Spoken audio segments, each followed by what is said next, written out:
Okay, so thank you for joining me and agreeing to talk to us today. So can you tell me, first of all, a little bit about yourself? My name is Uzo Iwobi, Professor Uzo Iwobi, and I am the founder of Race Council Cymru. I'm originally from Nigeria, and I got married to my husband, Andrew, who's a lawyer as well. And I moved to Wales and settled here in Swansea. Couldn't get a job in the legal profession. I was told in the job centre in Swansea that it would be impossible for me to get a job as a lawyer in Wales because I'm Black by one of the job centre officials. I was horrified. That was in 1993.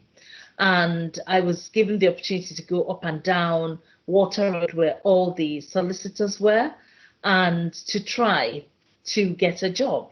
And I applied for over 45 applications with my bar qualifications because I was called to the Nigerian bar. And in Nigeria, it is a fused profession. So you're qualified as a solicitor as well as a barrister. So you do both exams at the same time. So, and because Nigeria was once colonized, lawyers from Nigeria could actually come here and work here.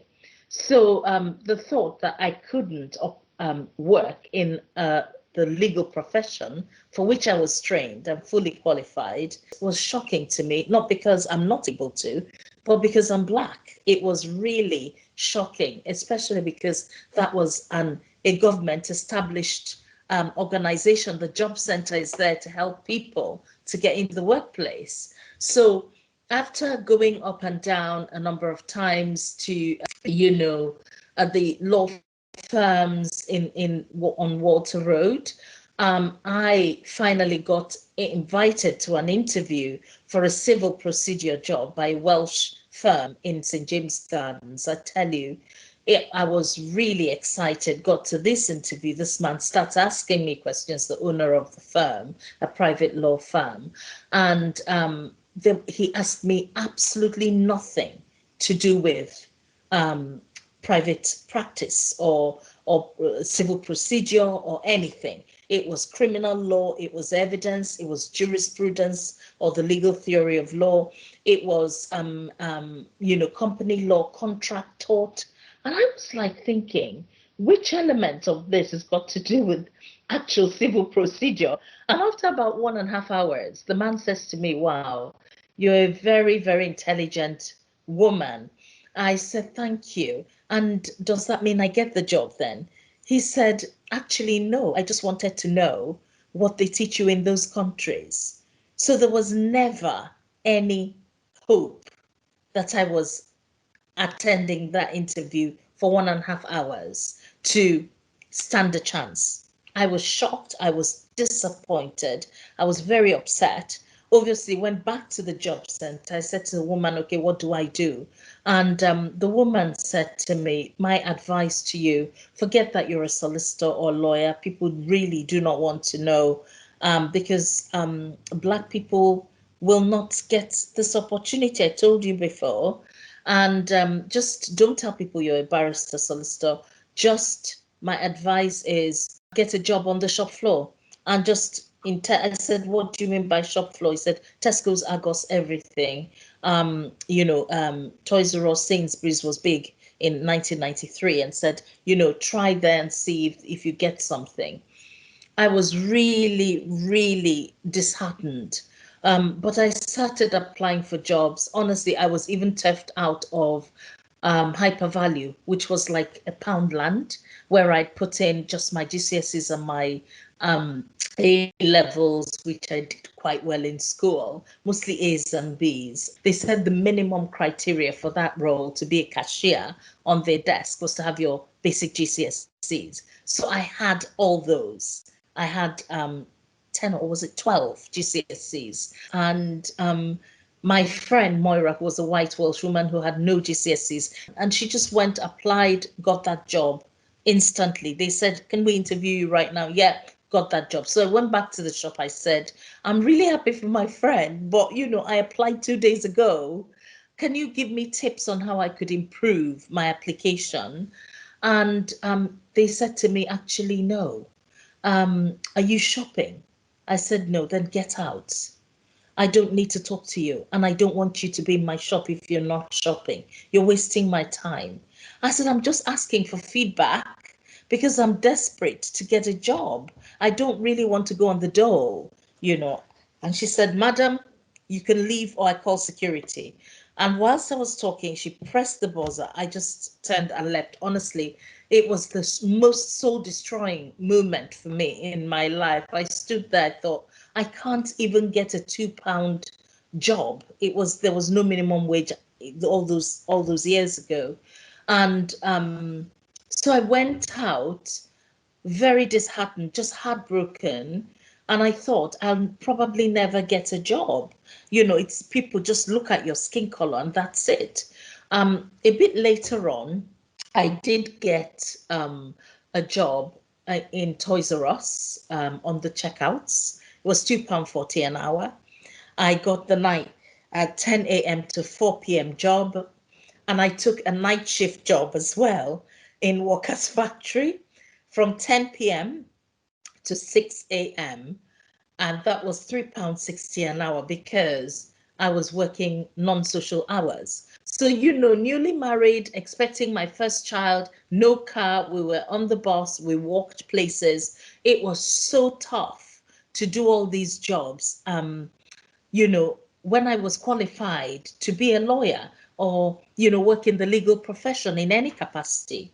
I had my two children, my daughter. In fact, I left Toys R Us after work on the 17th of January 1994, and the 18th I gave birth to my daughter. So I could have delivered my daughter on the tail. That's how much I needed to work to build in some money and reserve. It was very tough. We didn't even have transport. We used to, for the first few years of her life, we just had her pushchair and we'd put all the shopping in the undercarriage and try and get in on the bus with your pushchair and two kids. It was just as many Welsh people know, it is hard with kids and starting. One, you don't have your family, you don't have your friends, you don't have your community that you're used to. I was so desperately lonely, and that led me to set up the African Community Centre in Wales. And that community centre really became a focal point where I said, are there any other Africans in Wales, please? Please come. I'm so sad. I'm so isolated. I just wanted to, you know, talk about how can we make that difference to each other and help each other in the work that we seek to do. So that was how I founded the African Community Center. We started with 4 people, and today it employs 5 people, and we have 537 members. So it has grown incredibly. And then through the journey of my work in the UK, I ended up getting my break into teaching law in the Swansea Law School. And it was £27 an hour just because the dean of the law faculty heard my story that I was in the, and he was so shocked. It was only a part-time law lecturing job, but he said, look, you have to apply, you have to go on the interview. And I did, and I got that job. It was part-time, but imagine £2.40 an hour and then £3.60 an hour to 1 hour at £27. It was totally incredible to me that I could get that job. And I taught law in the Swansea Law School for 9 years on a part-time basis. It was this work that led me then to the awareness of Southwest Police. I applied, got a job there, was a race and diversity trainer, sharing a lot of my own experiences of racism. I mean, my family were going through all sorts of racism. My house had been smashed into. My neighbor said, go back to your country, you black this, you black that. We called the police, she scratched up our car. The police came in, why did you do it? Oh, I never did, but the white paint was on the key. And she'd keyed the whole car and said, we got too big for our boots, F off back to your country. We don't need black people like you around. All these really hurtful, damaging comments. At the same time, both my kids were in school. They were the only black kids in the whole school. I mean, Swansea has improved now, and Cardiff is very cosmopolitan. But in those days, in 1993, 94, you could count black people in the palm of your hands, you know. So they both went through hell and high waters in school. That's the small potted history of why I applied to become one of the Commission for Racial Equality commissioners, because I wanted to influence policy nationally. And it was an interview post. I was appointed by Ruth Kelly, the then Home Secretary, under Tony Blair's cabinet era. And when I finished my term as a commissioner to the CRE, when it merged with the other commissions to form the Equality and Human Rights Commission, my term, my appointment ended. And then, grassroots community groups, 25 of them, met with me and said, Uzo, we want a body and an umbrella body that would carry the voices of BAME grassroots people to Welsh government, to public sector, to third sector, to private sector, and show that we have a voice and we're prepared to use it. Race Council Cymru is the only national body that was established by ethnic minority people, and that's how it happened. So in terms of how did I become Specialist Equality Advisor for Welsh Government, well, there was an advert on the Welsh Government portal, and I had finished my time as a CRE commissioner. I'd finished my work. I was made redundant in South Wales Police, and I was desperately wanting to influence national policy, government policy. And I thought, I'm going to apply for this job. And I applied. It was extremely tough, the interviews. And I went through to stage 2. And then it was even tougher, because then you face the solicitors, you face the deputy minister, who was then going to be your boss. And it was really a tough, and you just didn't know what questions were going to be asked. And so many other people were applying for that one role. So I was over the moon when I had the call that I had been successful. Honestly, I cannot tell you the joy. This is probably one of the best jobs that I have ever done in Wales. I am so thankful for this opportunity to share and to help advise the Deputy Minister and Chief Whip and Welsh Government ministers around equalities. It's really incredible because we have a strong leadership in Wales. Our First Minister, Mark Drakeford, is a champion for equality and fairness and justice, social justice, and to work for a person who leads from the top and includes everyone.